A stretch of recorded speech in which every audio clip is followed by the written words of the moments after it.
Alright, hello, welcome to my new video, and today what I'm going to be doing is I'm going to be showing you how to use your old iPad. I've noticed a lot of old iPads that people seem to have is stuck on iOS 9.3.5, is it? Let me just check that actually. Yes, I'm actually checking that on the one I have, which is also stuck on that software, and it's very slow.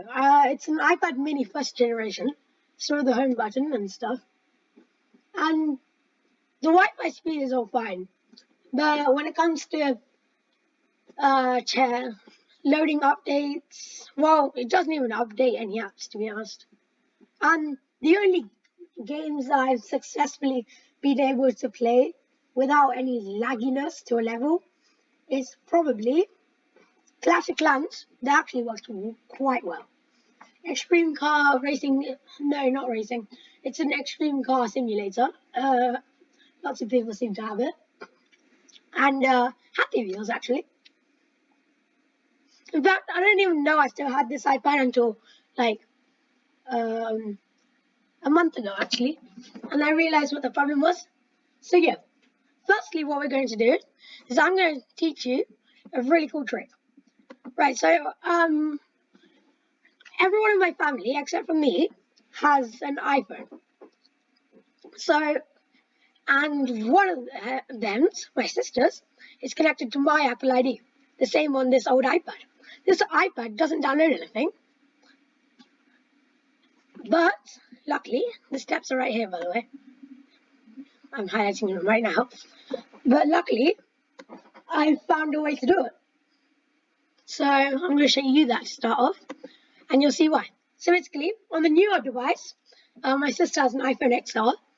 So I went onto that and downloaded all the apps I wanted to download to upgrade my iPad a bit.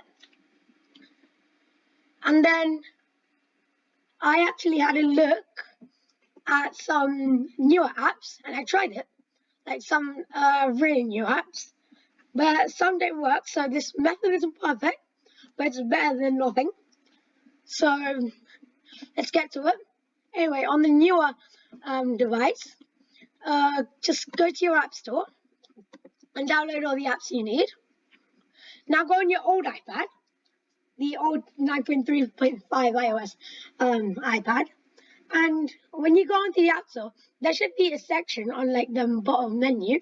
There's featured, top charts, explore, purchased, and updates. You want to go into purchased. Right, okay, now to declutter this a bit, what you want to do is click not on this iPad. Right now you've just got all this apps, and at the very top, you should see the newest apps the other devices on your account has downloaded, including the ones you just downloaded on the other phone. Some might not be available. I know I've tried Skype. I tried to add more video calling because for some reason FaceTime doesn't work on my old iPad. So I tried to get some video call apps. I got Google Duo with my method. Google Hangouts. Google Meet was really laggy. And Viber, which is actually a chatting app that I found a while ago. Well, I didn't find it. Some old person found it. He told some people I know, he told me, and I didn't actually think I'd ever use it. Just have it for the fun of it. It's kind of like WhatsApp, but I can't find a WhatsApp tablet version. But I did manage to get Viber on this, so I downloaded it on my new device and put it onto it. And it's actually quite good. It's good quality, and a lot of my siblings are on it for some reason. I don't know, maybe it's just the place. Maybe it's popular from where I come from. Okay, so anyway, download all the apps from there, and that's how you do it. Okay, now let's go. Our first idea is actually, and right now I'm just going to give you a sneak peek on all my things, because I get bursts of OCD sometimes, and right now I'm getting one of the screen highlight. So the first one first idea, which is actually really great, is you can turn your old iPad into an e-reader. It's really, really easy, and all you have to do is download a few apps. Okay, so I've downloaded a few apps, and I've actually made a section called books because I like my device is tiny, you can say. Obviously you have the iBooks, which you can't delete if you tried on the iOS 9. And then I downloaded Amazon Kindle. So if you don't know, then you can get that on the App Store. Rakuten Kobo. Can't say that. I'm not sure if I'm saying it right, but I say Kobo. I'm just gonna call it Kobo Books, but that's actually a lot. And I actually, when some people told me to check some books out, I actually get the samples over here. And then RB Digital. You probably might know if you live near central Bedfordshire in England, where your libraries actually use it. So if your library uses something like this, then, well, they'll probably say in the front office, like the desk or whatever, the help desk, whatever. Right, let's get straight into our next idea now. We can reframe it into a full-time video conferencing station. Okay, so what you can do here, and I've got this hyperlinked because I don't know why, but I guess I can't be bothered to take it off. And I just do, but it's not going to be very useful to you guys. But obviously, most of you guys know about this: Skype, Hangouts, Google Duo. I've put some more down there. All you have to do is get a stand for your tablet, or maybe if you have one of those folio cases, or one of those cases that has a stand, then even better. But you might want to be careful with one of those stands that pop out of your case, of one of those rug cases, because they seem to snap a lot. I have experience on my phone with that. Okay, and then just download lots of video calling. So I thought and downloaded Skype, Google Duo, Zoom. I haven't actually tested Zoom to a level. I've logged in with my account, but I haven't tested it. So that's soon to try out. But Hangouts and Viber. Hangouts works well. To be honest, Viber is the only one I've actually tested properly. So there's that. And then this is one that I thought of as well. The iPad 9, iOS 9, I don't really like it. It's not my favorite keyboard. But this, on the other hand, I really like this. So basically, you download Gboard. I couldn't download it normally, so I used the method that I said earlier.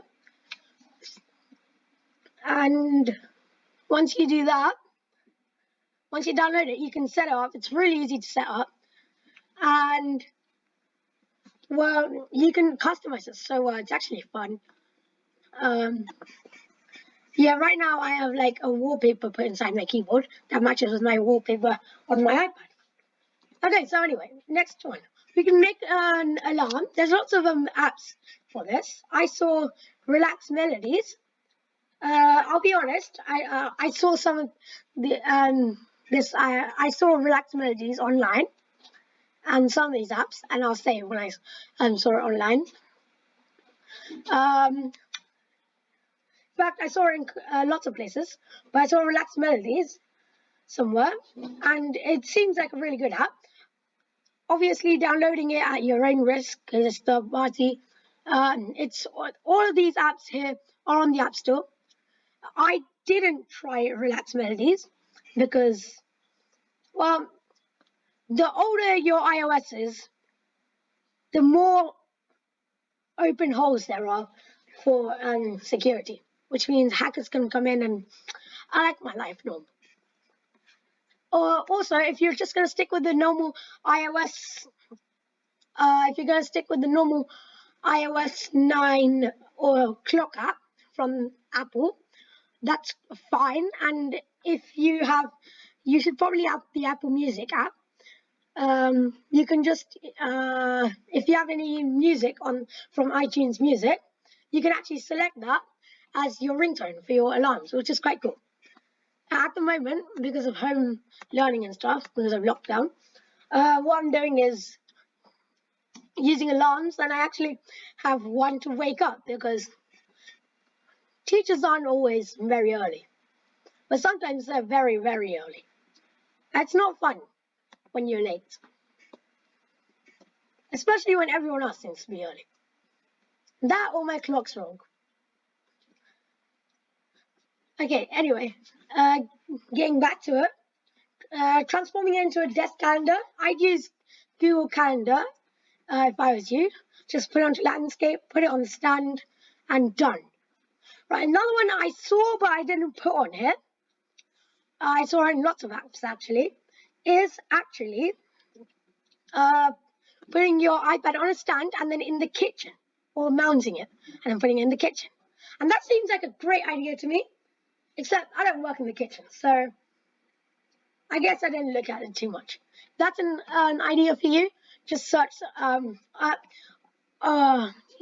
ideas for using an old iPad, and you should probably get one because it seemed to be on every single one that I saw. The idea. Anyway, making it into a music player is you just download Spotify, Amazon Music, or maybe just use the Apple Music that's already on there. Play the music and maybe buy a speaker, a Bluetooth speaker. You don't have to. You can just still use the headphone jack, though as far as I'm concerned, I'm pretty sure most iPads have the headphone jack on the top. Yeah, mine does. So unless you're planning on putting your iPad upside down, which my OCD wouldn't like, I think I'd just use Bluetooth.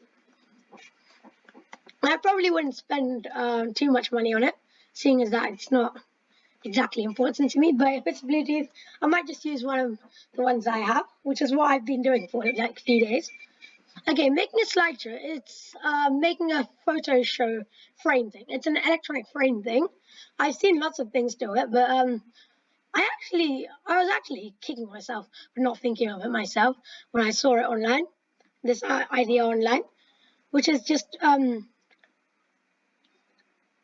yeah, it's just a bit obvious, but I guess you don't think of things like that automatically, unless you're looking at the adverts while thinking, hey, I want a photo frame, and also, hey, I want to use this iPad, which would be coincidence, but cool. Anyway, yeah, just make a slideshow, turn on Do Not Disturb. I actually like my notifications popping up because I can see it that way, because that's what notifications are for. So that's why I didn't turn on Do Not Disturb, but it's up to you. Also, my iPad isn't 4G, so I can't get most calls anyway, unless they were on Google Duo and stuff. So go to display and brightness. I actually couldn't find it there, but the great thing is there's always the search place on the top of the settings. Just scroll down to your search settings, click search, and then search auto lock. And then make it never, which means it won't turn off unless you click it. Speaking of never turning off, yeah, I think my iPad did that. Right. Yeah, it will keep your screen on. It's yeah. And then guided access. It literally locks you on your app, and it's really great because you can put in a password. So say if, I don't know, you're giving your tablet or iPad to a younger person and you don't want them on your private accounts, just use guided access with a password, and then they'll be stuck on the app. Maybe, I don't know, if you're going to let them play a game or something. So that's that. And then this one I haven't tried yet, but I'm actually really hoping to try. So if you really want something like Amazon Echo or Google Home, then you might want to try your old iPad or maybe even an old phone. Just maybe put it on speaker. If you're going to put it on speaker, might want to buy one that has a mic, because I've actually had the problem before where I tried when I was on a phone call. I was plugged in with one of those speakers that you just put your phone on and it connects straight away. But it didn't have a mic. I didn't know that, which was a waste of £40. But oh well, that's what August returns are for. Returns, whatever. Alright, so that's that. But again, it won't have the far away technology that Amazon Echo and Google Home probably has. But it's better than nothing. And there's always the fun that it's DIY or your own creation in a way. Okay, and this is just the same thing, but there's lots of apps you can find on the App Store. I certainly like to keep on the originals, especially on my iPad, because as I said already, it's old software. It ain't gonna be safe, and I don't want to risk it. So yeah, the next idea is actually really useful so far to me.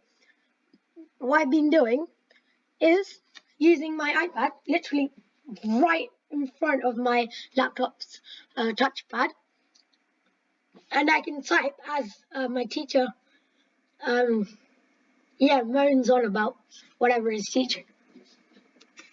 And I can just type in all the notes, and it's really useful because if you have something like the Apple Pencil or a stylus, and it's compatible with your tablet, maybe you can do all of these projects with a new iPad as well. So, yeah, obviously, except you don't need the method to do it. You can just search up the app, and it should work. And so, what you want to do is just write stuff. I can't put it simpler than that. Just put your notes. So if I've actually seen some styluses. I actually bought one a year ago, actually. Wacom Bamboo. I can't say it. Forgive me if I said it wrong. I'll just type it. Yeah, here you go. Yeah, I bought a stylus called that. It was like $7.99. That was well worth it. I'll say that. It was well worth it. Until actually a few weeks ago, where my chip decided that I couldn't handle more, even though I've used it twice a month for less than an hour. So yeah, but I don't think that's chip's fault, because I'm pretty sure that my chip just ripped off because of accidents. Let's just leave it there. Alright, so anyway, getting back to the problem, this is really useful, and yeah, I actually tried out Pages, Word, Microsoft Word, and Google Docs. I already have the Microsoft 365.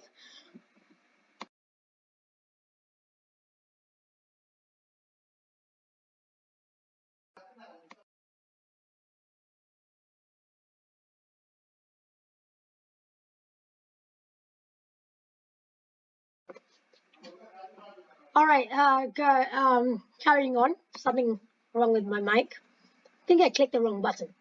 But anyway, Pages, Word, Google Docs. I tried all of them, and I actually really like Pages. Mainly because Google Docs kept on telling me to update. And Word, let's just say it wasn't fast. So I really wouldn't recommend Word, I'll be honest. So in fact, I'll just change that right now. Pages and Google Docs. Google Docs is really great because some schools, I know mine does, mine especially, I know. Some schools don't, but some schools use Google, stuff like Gmail, Google Drive, Google Docs, Google Classroom. Some schools use that, including my school, and the teachers try to keep everything on Google Docs. So, which is why I'm actually keeping the Google Docs app.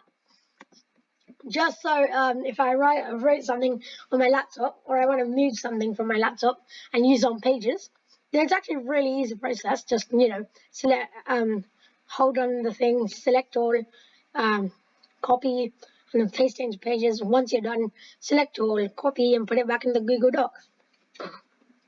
Or if you want it, you can just share it as a PDF, which is actually really useful. So yeah, those are my tips and my advice on what to do with your old iPad. Of course, you can always recycle it.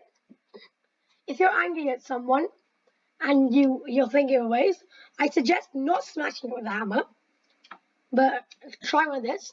There is one more I want to say, which is really special, and you can do this with an old phone. I actually did this with my old iPhone 7 Plus until it fell and then smashed a lot of things.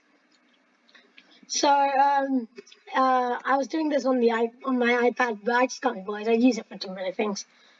So yeah, if you're gonna do these, I actually recommend doing a few. Try doing all, but some things just won't work altogether. But there you go. There is one more, and that's security camera. When I used this on my iPhone 7 Plus, I used an app called Alfred Camera, which is really good, if you ask me, and it's free, so totally worth it, I've got to say. Yeah, that's alarms, everything. Yeah, I'm pretty sure. I feel like it has everything I need. So I'm happy with that. So I recommend Alfred Camera. That's what I used. So yeah, if you want to try that out, go for it. Okay, so that's my list today. If you have any more suggestions, post it on the comments down below. I would have shown you the iPad tutorial on my iPad, but I couldn't find a screen recorder. And when I could, it all looked a bit sus, so yeah, I'm not going for it. So yeah, I hope you enjoyed this video and this helped somehow. Don't forget to like, comment below on what my next video should be, and also more ideas for this. If this goes well with lots of views, then I might make another one of these. So stay tuned for that by hitting the bell button. That's all for today. Thanks for watching, and I'll see you in the next video.